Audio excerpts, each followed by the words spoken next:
Hello and welcome to मध्य मुकाबिल। मैं हूं रबिया खान और मेरे साथ मौजूद हैं रऊफ क्लासरा। सबसे पहले नजर डालते हैं कुछ अहम खबरों पर। पीटीआई का एहतजाज, कौमी असम्बली के गेट बंद, अरकान असम्बली अंदर महसूर हो गए। गेट बंद होने पर अरकान कौमी असम्बली की स्पीकर पर तनकीद। नबील गबोल ने गेट बंद होने पर हुक्मरानों को बुज़दिल करार दे दिया।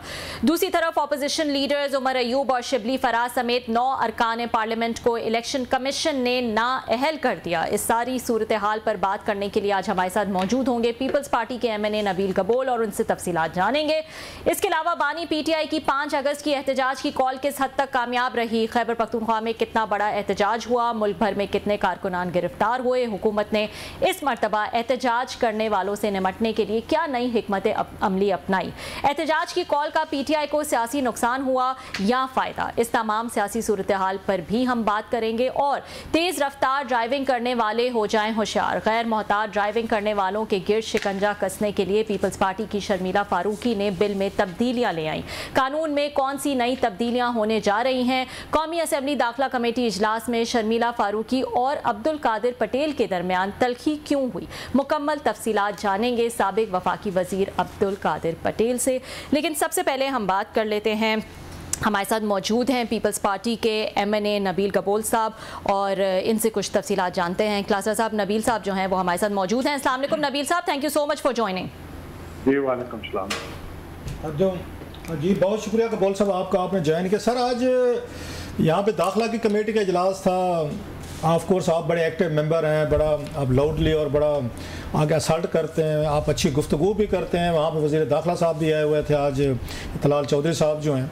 आपने आते ही कहा सर, मीटिंग में एंटर होते हुए बगैर मतलब आके अपनी सीट पर बैठने से पहले ही आपने हुकूमत को टांट किया, शहबाज शरीफ साहब को, कि आप लोग इतने बुज़दिल हैं तो फिर आप लोग ये पंगे क्यों लेते हैं। ज़रा इसका बैकग्राउंड बताएंगे कि आपको क्यों कहना पड़ा शहबाज शरीफ अगेन ये जो है शहबाज शरीफ साहब की हुकूमत बुज़दिल है और इन्हें फिर पंगे नहीं लेने चाहिए। नहीं राउफ साहब, आप मौजूद थे वहाँ पर। एक्चुअली आज दाखिला कमेटी की मीटिंग थी जी, और मुझे कोई 20 मिनट लगा असेंबली के अंदर आते हुए, और उसकी रीज़न ये थी कि असेंबली की सारी गेटें जो थी वो गेट्स बंद थी और बाहर भारी नफरी में पुलिस खड़ी थी। तो मुझे खुद हैरानगी हुई कि ऐसी क्या वजह है।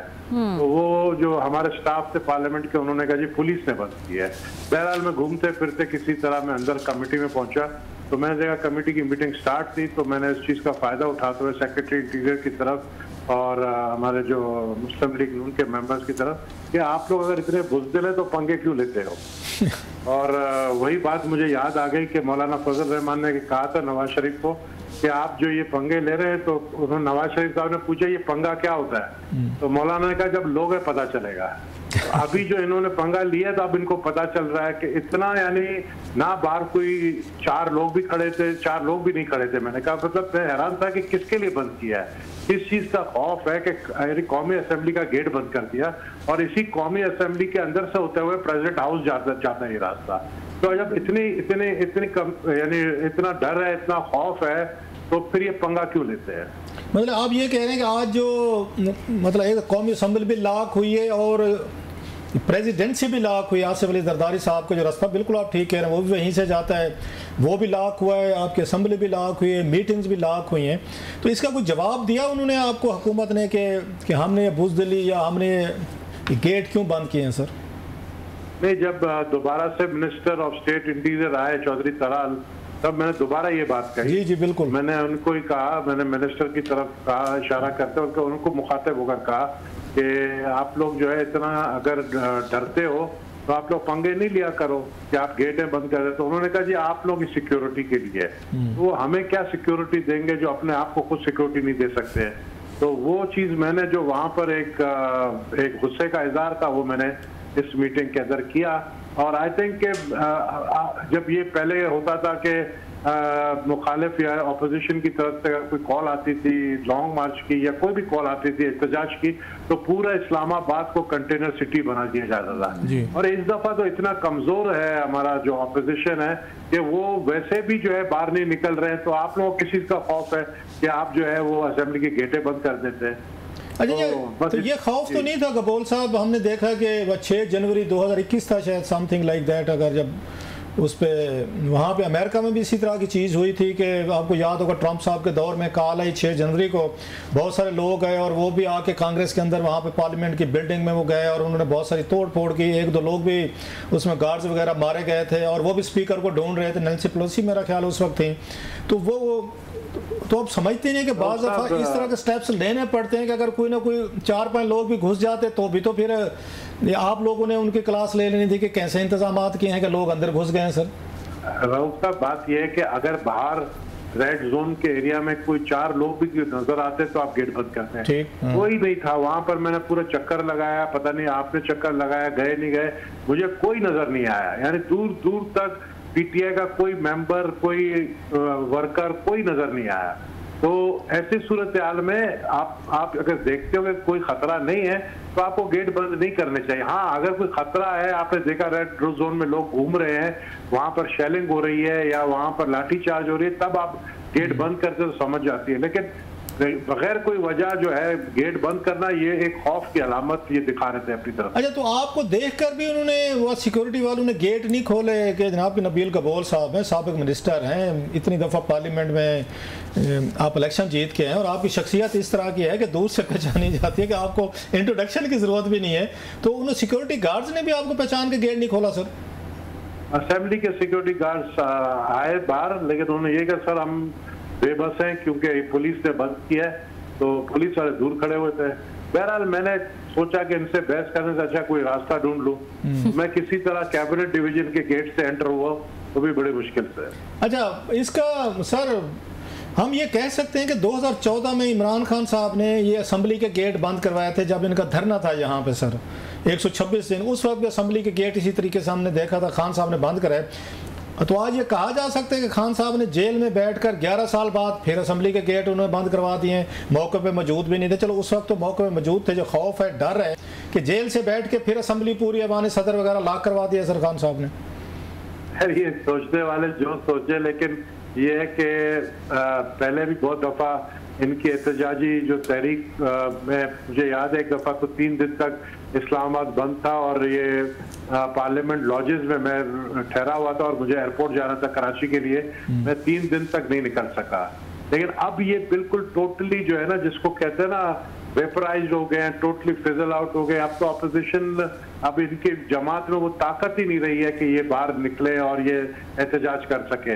तो ये आप हुकूमत की कामयाबी कहें या उनकी कमजोरी कहें, बहरहाल सूरत हाल ये है कि आप कोर्ट से बैठ के तो इनको नाअहल कर सकते हैं, लेकिन इस तरह रोड बंद करके, असेंबलियों के गेट बंद करके, मैं समझता हूँ कि अब ये वैसे ही इनके अंदर इतने सारे ग्रुप्स बन गए हैं कि खुद इनको नहीं पता, इनके वर्कर्स को नहीं पता है कि 5 अगस्त किस लिए जो है एहतजाज की तारीख इन्होंने जो है कॉल दी है। तो ऐसे हालात में मैं नहीं समझता कि हुकूमत को घबराना चाहिए। अब ये खुद खत्म हो गया। जी कबूल साहब, आप कह रहे हैं हुकूमत को घबराना नहीं चाहिए, लेकिन फिर भी जैसे आपने कहा कि इनका तो एक ये छोटा सा मासूमाना एहतजाज होता है, लेकिन हुकूमत ऐसा लगता है उसमें ऐसे इकदाम करके हवा भर देती है और फिर जो है वो एक न्यूज़ बन जाती है।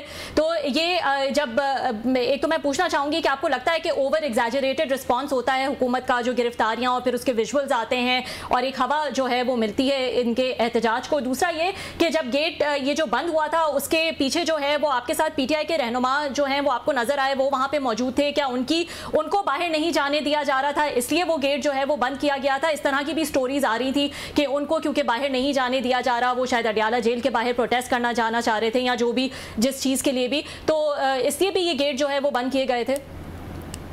देखिए, मैंने यही सोचा कि शायद हो सकता है कि ये MNA या सेनेटर्स इस्लामाबाद हाईकोर्ट गए, शायद वो वहां से इस तरफ आने की कोशिश कर रहे हैं। तो मैंने एक चक्कर इस्लामाबाद हाईकोर्ट का भी लगाया। अब यकीन करें मुझे कोई नजर नहीं आया, पुलिस के अलावा मुझे कोई नजर नहीं आया।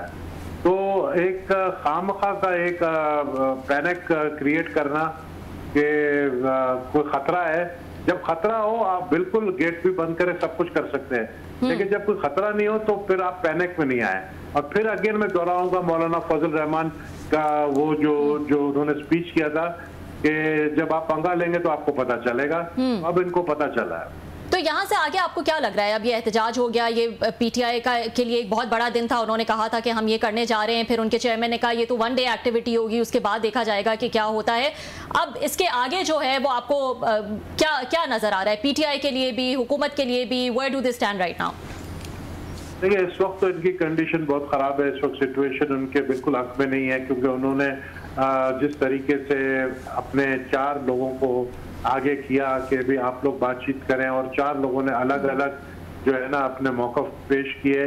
और एक वक्त ऐसा आ गया था जिस तरह मैंने जो मैंने सुना इनके मेंबरों से, जो प्रेस में भी आया, कि जब डोनाल्ड ट्रंप इलेक्ट हुए तो उसके बाद उन्होंने भी कोशिश की कि इनकी रिहाई कराई जाए बानी पीटीआई की, लेकिन सब बात तय होने के बाद फिर इनके किसी लीडर ने या इनका जो अहदेदार है उसने कोई ऐसी बात कर दी जिसकी वजह से बात नहीं बनी आगे।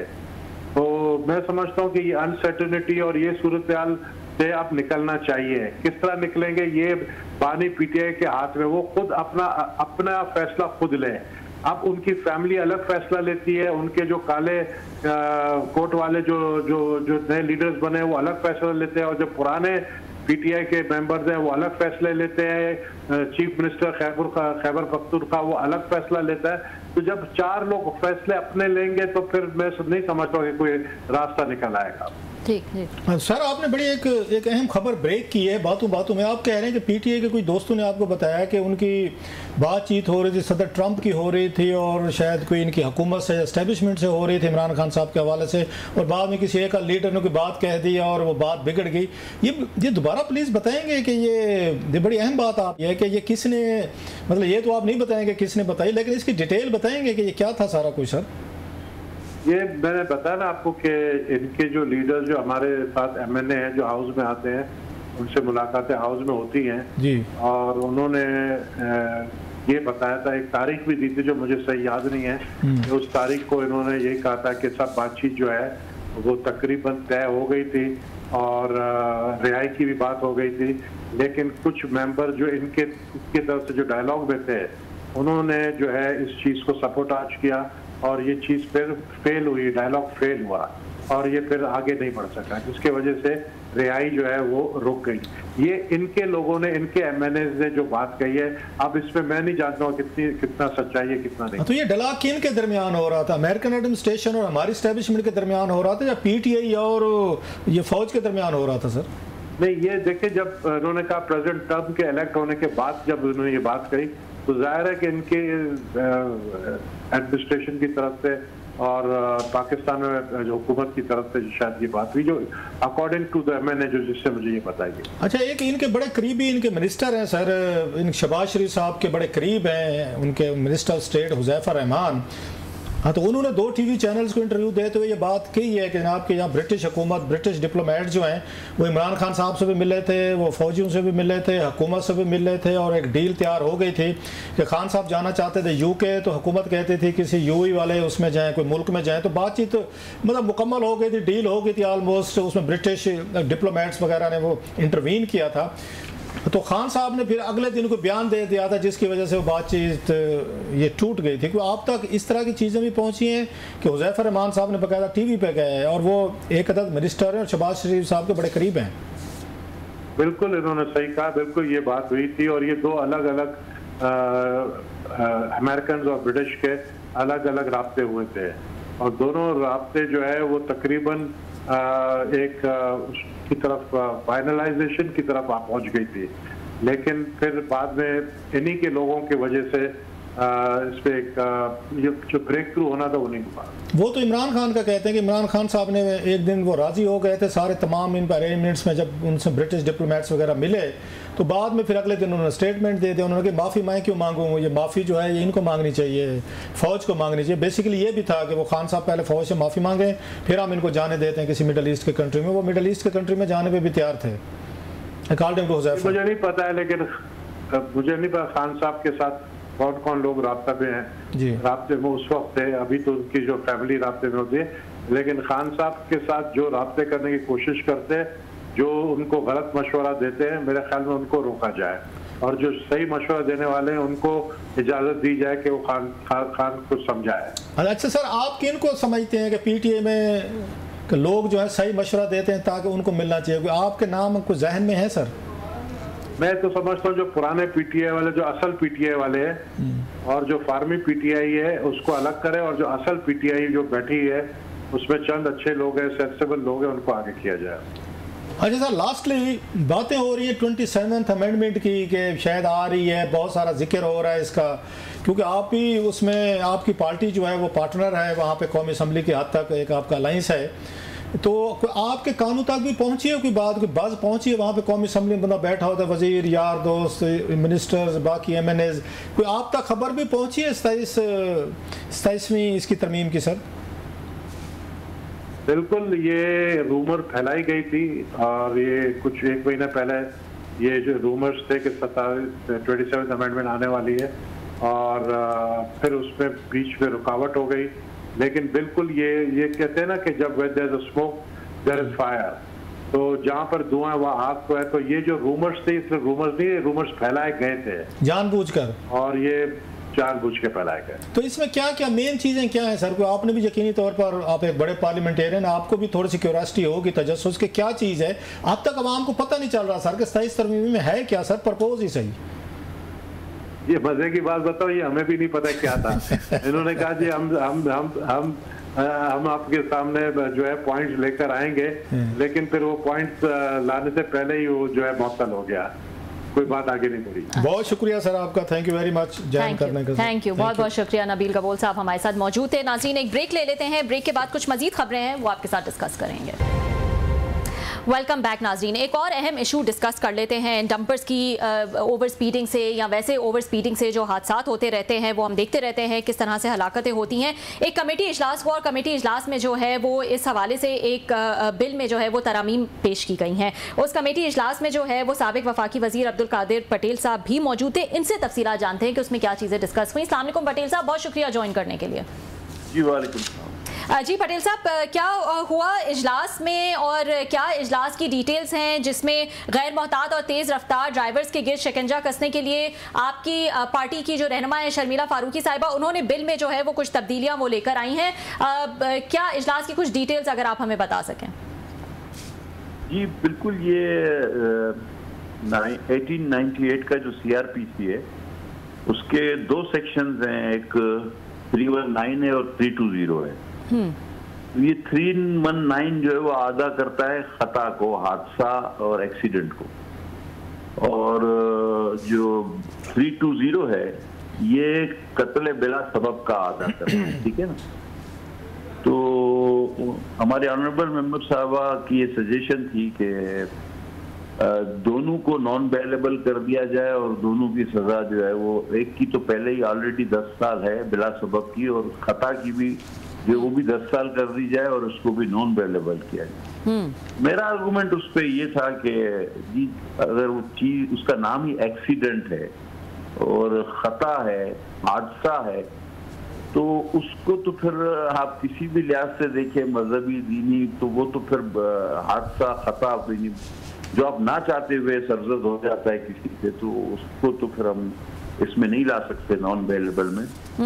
और हाँ, कत्ले बिला सबब जो गफलत के बायस, या जिस तरह आपने अपने इंट्रो में कहा कि जो ओवर स्पीडिंग के बायस या कोई गफलत करता है या कोई किसी की शरारत है, मस्ती है, तो उसमें तो फिर ठीक है, वो सजा 10 साल भी। सर मैं आपकी बात काट रहा हूँ, आम हमारे आम व्यूअर्स के लिए, मेरे जैसे के लिए, मैंने तो खैर कमेटी, दाखिला कमेटी में बैठ के सारी आपकी बड़ी बेहतरीन गुफ्तगू सुनी है, अगर हमारे आम ये व्यूअर्स के लिए समझा दें कि ये बेखता और बेसबब वाले जो इन दोनों में क्या डिफरेंस है, ये जो एक्सीडेंट होते हैं इनकी सज़ाएँ मुख्तलिफ क्यों हैं और अब क्यों बढ़ाई गई हैं सर, ये ज़रा अगर थोड़ा इन दोनों का बता दें कि फ़र्क, तो लोगों को समझने में आसानी रहेगी। जी रऊफ भाई, इसमें ये कि 319 जो है CRPC 1898 का, वो 319 जो है वो होता है खता के लिए, मतलब हादसा, एक्सीडेंट। तो और ये इसका तो मतलब खता है ना, ये एक्सीडेंट हो गया ना चाहते हुए, और बिला सबब वो 320 में आता है। 320 बिला सबब का मतलब ये होता है कि आपकी गफलत है इसमें, आप ओवर स्पीडिंग कर रहे थे, आपने कानून तोड़ा या आपकी कोई ना कोई गलती थी, गफलत थी, उसकी वजह से, नेग्लिजेंस की वजह से ये हुआ है, तो इसमें तो ठीक है, बेल भी नहीं होनी चाहिए और 10 सजा भी होनी चाहिए। ये दो अलग अलग सेक्शन है। लेकिन 319 जो है वो खालिस्तान एक्सीडेंट है, हादसा है और खता है जी। तो जब आप खुद कहते हैं कि जी खता है, तो खता की तो वैसे अव्वल तो कोई सजा ही नहीं होती, लेकिन चले 5 साल सजा है तो बेल उसमें हो जाती है। तो हमारे ऑनरेबल मेंबर की सजेशन ये थी कि इसमें भी बेल भी ना हो और उसमें सजा 10 साल हो जाए। तो अब खता पर जो है वो जहां कोई सजा नहीं होती तो वो फिर भी हमने 5 साल रखी है। अच्छा, दोनों में दियत भी है जी, इसमें दियत का भी अंसर मौजूद है और जो कि अक्सर होता रहता है। तो मेरा आर्गुमेंट ये था कि जब एक्सीडेंट है, हादसा है 319 और खता है, तो फिर इसको जो है वो 5 साल ही रहने दिया जाए और बेल भी हक है उसका, उससे जानबूझकर तो नहीं किया उसने, खता हो जाती है। खता हर वक्त हर किसी से अक्सर होती रहती है, मुख्तलिफ खताएं होती हैं, तो उस पर तो अल्लाह ताला की तरफ से भी छूट है। और दूसरी जो थी वो बिला सबब वो गफलत में आता है, वो नेग्लिजेंस में आता है कि आपने ओवर स्पीडिंग की और आपकी किसी ऐसे गलत इकदाम की वजह से किसी की जान गई, तो उसका ऑफकोर्स मैंने कहा आप बेल भी ना होने दें और उसकी सजा भी 10 साल रखी जाए। तो इसी तरह हुआ ही है। अरे सर, वो वहाँ पे हमने देखा आपका और शर्मिला फरूकी साहबा का हार्ड वर्ड्स भी एक्सचेंज हुए, क्योंकि आप भी आर्गू कर रहे थे बड़े पावरफुल तरीके से और आपने इसी तरह कमेटी को आपने बताया। वो शर्मिला फरूकी साहबा क्योंकि मूवर हैं, वो चेंजेस चाहती थी। उनका ये कहना था कि जनाब लोगों पे, ड्राइवर्स पे और स्पेशली एलीट क्लास पे, उन्होंने हवाला भी दिया कराची की खतून का जो कुछ अर्सा पहले बहुत बड़ी यहाँ पे उसमें बाप बेटी जो हैं वो उसमें मारे गए थे। तो वो ये समझती थी कि लोगों पर कोई खौफ ही नहीं है, कोई लोग इस चीज़ को समझते नहीं कि खैर है, पकड़े जाएंगे ज़मानत करा के वापस आ जाएंगे। सो शी नीडेड के इसमें कुछ लोगों को मैसेज जाना चाहिए। दैट वाज द रीज़न के वो इस पे प्रेस कर रही थी। आप इसके अपोज ये वाला आर्गूमेंट दे रहे थे यहाँ पे, फिर आपका थोड़ा सा इंटरेक्शन हुआ, कोई बाद में कोई सुलह सफाई होगी या वहाँ पे जो आपकी सबकी सख्ती कोई थोड़ी सी गर्मी सर्दी हुई वो जारी रही?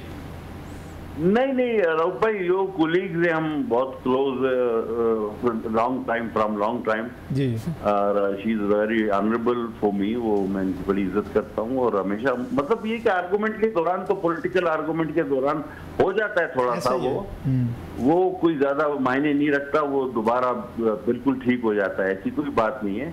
मेरा पॉइंट ऑफ व्यू ये था कि देखिए वो जो बाप बेटी वाला हादसा था वो इंतहाई अफसोसनाक था, जिसका हमें दुख है। लेकिन वो हादसा इसलिए ज्यादा उसको हाइप मिली कि वो एक रेनाउंड बिजनेस कम्युनिटी की या बिजनेस फैमिली की खातून थी और वो लैंड क्रूजर चला रही थी। लेकिन उसी दिन जो है 4 लोग जो है वो मुख्तलिफ दीगर हादसों में भी हलाक हुए थे, डंपर में, ट्रक में कोई आ गया। तो होता ये है कि हमारे यहाँ एक रिवायत बन गई है कि कोई अगर मशहूर हो या कोई जिसको अल्लाह ने थोड़ा दिया हो या कोई पॉलिटिकली हवाले से मशहूर हो या ब्यूरोक्रेसी के हवाले से, मैंने तो आप साफियों का भी कहा कि आप जैसे रेनाउंड साफी का कोई बच्चा या भाई या कोई कुछ कर दे तो वो हाइप बन जाती है।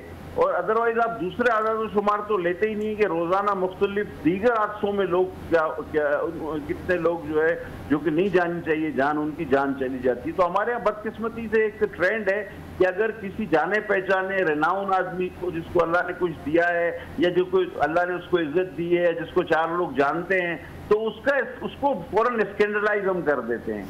और ये हर वक्त आपने देखा है, और बाकी आप आदाद शुमार देखें तो वो बहुत ज्यादा होते हैं। हाँ, तो लेकिन पटेल साहब वो समझते नहीं है कि ये जो मतलब रिनाउंड लोग होते हैं, वो चाहे मीडिया में हों, एंकर्स हों, मीडिया हाउसेस के मालकान, ब्यूरोक्रेट हों, पॉलिटिशियन, हुक्मरान या बड़े बड़े जो भी हों, उनकी जिम्मेदारी बढ़ जाती है कि बिकॉज के लोग तो उनको देख रहे होते हैं कि अगर वो लॉ अबेडिंग है, अगर वो एक्सीडेंट नहीं करते, वो एक प्रॉपर तरीके से कानून आइन की पाबंदी करते हैं, तो आम आदमी फिर ही पाबंदी करते हैं। इसलिए शायद ज़्यादा सख्ती की जाती है पब्लिक फेसेस पे, पोजीशन ये जो होल्ड करते हैं पब्लिक की। दैट्स द रीज़न ये पूरी दुनिया में किया जाता है, कोई हमारे यहाँ नहीं है। बाहर भी कोई अगर इसी तरीके से कोई ट्रैफिक वायलेशन करता। जी सर, मैं इससे इनकार नहीं करता रहो भाई कि सबसे पहले हमें अपने आप को जो है वो एक मॉडल बनाना चाहिए सबको। स्पेशली मैं हमेशा किसी ऐसी बात की नसीहत नहीं करता जो मैं खुद करता हूँ। तो हमें जो है वो अपने आप को मॉडल जरूर बनाना चाहिए, लेकिन आपके भी बच्चे हैं, आपके भी भाई हैं, आपके भी रिश्तेदार हैं, वो मतलब कभी किसी से कोई गलती हो जाए तो वो एक मुसीबत बन जाती है। लेकिन अगर उस किस्म की गलतियां या उस किस्म की हरकत जो है वो आम लोग करते फिरते हैं तो उनको कोई गिनता भी नहीं, ना देखता है। तो मकसद आपकी हमारी जिंदगी जो है वो बहुत ज्यादा, और हमारी फैमिलीज की, बच्चों की जिंदगी मुश्किल है, बहुत ज्यादा मुश्किल होती है। मेरा अपना बेटा कहता है, मेरा अपना छोटा वाला बेटा तंग होता है जब मैं उसको चीज़ें बता रहा हूँ तो ये चीज़ें नहीं करनी, गेट्स इरिटेटेड, फ्रस्ट्रेटेड। तो उसको ये समझाना पड़ता है भी तुमसे छोटी सी भी गलती हुई तो हमें तो किसी ने बख्शना। वो कहते हैं मैंने आप उस पर टीवी पे बैठ के हेडलाइन बन जाएंगे ना, फिर आप तो हेडलाइंस बनेंगे और मुसलसल हर चैनल पे चलते रहेंगे जी क्लासर साहब के बेटे ने किसी को थप्पड़ मार दिया। अब क्लासर साहब के बेटे को उसने पहले 2 थप्पड़ मारे थे, वो कोई नहीं कहेगा। अब इनका बेटा तो पलट के थप्पड़ ना मारे बस। तो आप कैसे हैंडल करते हैं अपने बच्चों को? आपने कैसे सर उनको टेम किया कि बेटा ये मेरे मसाइल हैं, मिनिस्टर हूँ, एक मैं यहाँ पे एक पब्लिक फेस हूँ, पब्लिक होल्डर हूँ, ऑफिस होल्डर। आपने अपने बच्चों की कैसे काउंसलिंग की फॉर द सेक ऑफ एक जनरल नॉलेज में? रऊफ भाई, अगर मैं आपको बताऊंगा, ये मेरे जो करीबी लोग हैं वो इस बात को बखूबी जानते हैं। तो यकीन कीजिए, अल्फन कह रहा हूँ कि मैंने बहुत अरसा जो उनके वो दिन थे जिसमें वो खताएं कर सकते थे, अपने बच्चों को बाहर भी भेजा। अच्छा, यानी कि वो कराची में ना रहे, जाहिर क्लिफ्टन डिफेंस में रहते हैं, वहाँ के बच्चे मुख्तलिफ हरकत करते हैं। अगर मेरे बेटे का, बच्चे का कहीं नाम आ गया तो वो इतनी बड़ी हेडलाइन बनेगी। जैसे आपके सामने शाहरुख जतोई का केस है। हालांकि देखिए उस तरह के डिफरेंट बहुत सारे और नहीं होने चाहिए, जो कि और भी हादसे हुए, मर्डर हुए। अब वो शाहरुख जतोई चूंकि सिकंदर जतोई का बेटा था, तो वो ऐसी पीक बन गई थी कि चीफ जस्टिस साहब भी रोज उसकी कैमरे पे हेयरिंग, डेली हेयरिंग देखते थे। इसी तरह हमारे एक और एसएसपी साहब थे, उनके एक बेटे सलमान जो है वो उनका जो मसला था, तो वो भी इसी तरह हाइप पकड़ गया। हालांकि बच्चों में आपस में लड़ाई हुई थी, उस जिसको मतलब गोली लगी है, वो सलमान, उसके गोली सीने से आर पार हो गई, उसकी इवन एफआईआर तक भी दर्ज नहीं हुई। लेकिन जो दूसरा था सामने वाला, खैर अब तो उनकी सुलह हो गई, अच्छा हो गया, लेकिन उसकी एफआईआर हो गई। इस बच्चे को भी सीने से गोली आर पार हो गई और ये आईसीयू में रहा। लेकिन क्योंकि ये एसएसपी गुलाम सरवर अबड़ो का बेटा था, तो इसको बस। लेकिन वही वाली बात कि पब्लिक ऑफिस होल्डर की ज्यादा जिम्मेदारियां होती हैं, ज्यादा उनकी अकाउंटेबिलिटी भी होती है। जी, पूछना चाह रही जी, लेकिन पटेल साहब, बड़े एहतराम के साथ हमने तो ये देखा है कि जो इतने, जिनका इतना क्लाउड नहीं होता, जो इतने बड़े नहीं होते, वो कुछ एक्सीडेंट कर जाएं, कुछ कर जाएं, उनको तो फिर भी जो है पकड़ लिया जाता है। लेकिन जिनके बड़े नाम होते हैं उन तक तो पहुंचना, मैं इस बात से अग्री करती हूँ कि हेडलाइंस बन जाती हैं, लेकिन उनको पकड़ना, उन तक पहुंचना, उनको as a example, punishment example बनाना, ये कहाँ नजर आता है हमारे यहाँ? बहुत सारी ऐसी एग्जाम्पल्स हैं। दीदी, आपके ही अपने प्रोग्राम्स में और आप जितने टीवी टॉक शो देखें तो आप डिस्कस क्या कर रहे होते हैं कि जी फला पॉलिटिशियन जेल चला गया, फला पे नेप का केस बन गया, फला पे करप्शन का केस बन गया, फला ने ये स्कैंडल कर दिया। आप लोग, आप किस तरह मुझे ये बात के मुझे कायल करें ना। नहीं, मैं तो मान रही हूँ कि नाम तो जरूर आ जाते हैं, लेकिन मेरे कहने का मकसद ये है कि उनको जो है एंड तक उनके साथ जो है इंसाफ मिल पाता है, नहीं मिल पाता, क्योंकि हर बड़ा आदमी एक्सीडेंट करने वाला जो है वो जाहिर हादसा या एक्सीडेंट तो नहीं करता होगा, उसमें नेग्लिजेंस भी होती होगी, ओवर स्पीडिंग भी होती होगी। But I am trying to say कि वो उनके लिए to get away with it, उनके लिए आसान हो जाता है, वो अपना क्लाउड, अपना असर जो है वो इस्तेमाल कर पाते हैं। नहीं जी, देखिए सेक्शन जो भी लगती है तो फिर वो उसी तरह उसकी प्रोसीडिंग भी होती है ना। कोर्ट में हेयरिंग भी 9 की अलग होगी, 320 की अलग होगी। अब आपने जो सेक्शन लगी है उसी का, उसके मुताबिक ही सजा और आप उसी के मुताबिक ही जो आप चार्जशीट फ्रेम होगी, तो ये तो हो ही नहीं सकता। चलिए, बहुत शुक्रिया sir, thank you very much. ये पटेल साहब, आपने बड़ा टाइम दिया सर, थैंक यू, बहुत बहुत शुक्रिया। अब्दुल कादिर पटेल साहब जो है वो हमारे साथ मौजूद थे। नाज़रीन, एक ब्रेक ले लेते हैं, ब्रेक के बाद दोबारा हाजिर होंगे। वेलकम बैक नाज़रीन। आज 5 अगस्त पाकिस्तान तहरीक-ए-इंसाफ ने जो है वो एहतजाज की कॉल दी हुई थी। क्लासर साहब, वेरी शॉर्टली बताइएगा कि इस एहतजाज की कॉल को, आज के दिन को आप कैसे देख रहे हैं? मेरे नबील गबोल साहब ने इसको ना समअप कर दिया है, इससे बेहतर समअप नहीं हो सकता था। खान साहब ने ये 2014 में, आपको याद होगा, उन्होंने गेट बंद कराए थे, इसके अवान सदर के भी और सुप्रीम कोर्ट को प्रॉब्लम हुए थे, और फिर ये कौमी असम्बली के भी गेट बंद ही थे, ना आ सकते थे ना जा सकते। खान साहब खैर उस वक्त तो खुद पहरा दे रहे थे, किसी को नहीं आने जाने देते थे। लेकिन वो 11 साल बाद वो बगैर यहाँ पे आए, उनके वर्कर आए, खान साहब खुद जेल से आए बगैर, उन्होंने गेट भी बंद करा दिए, उन्होंने अवान सदर भी बंद करा दिया है और सारे के सारे मूवमेंट जो है हुकूमत के अपने MNAs जो है वो भी एंटर नहीं हो पा रहे थे और बताया जा रहा है स्पीकर ने जो है उन्होंने अलाउ किया था। लेकिन बाद में रगल गबोल साहब ने सही की थी। इतना खौफ है अगर आप में, इतना डर है कि रेड जोन में बंदा ही कोई नहीं है, आपको तो रेड जोन में आप तो किसी बंदे को जाने नहीं देते, और उसके बाद गेट बंद करना अपने MNA जब इजलास हो रहा है, मेरा ख्याल है दैट्स अगर देखा जाए तो PTI कह सकती है कि हमारा इतना बड़ा खौफ है, इतना बड़ा हमारा डर है कि जिसके गेट बंद हो जाते हैं।